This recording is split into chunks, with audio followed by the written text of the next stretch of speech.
После завершения восстановительных работ Нивы для рыбалки столкнулись с такой проблемой, как головное освещение. Для кого не секрет, что штатные фары на Ниве, мягко говоря, отсутствуют в плане освещения, в плане света.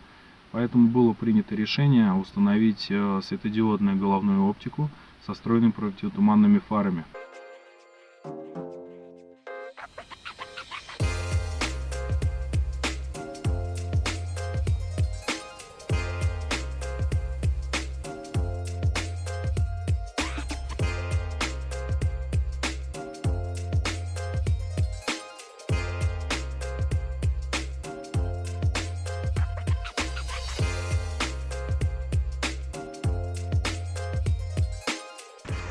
А вот так наша светодиодная оптика освещает ночью. Это ближний свет. Как видим, хороший боковой световой захват обочины.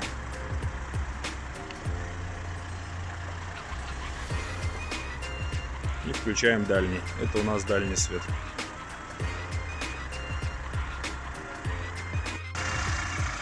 Режим ближнего света. Это режим дальнего света. То есть, как видим, включается нижняя линза и дополнительные боковые световые элементы.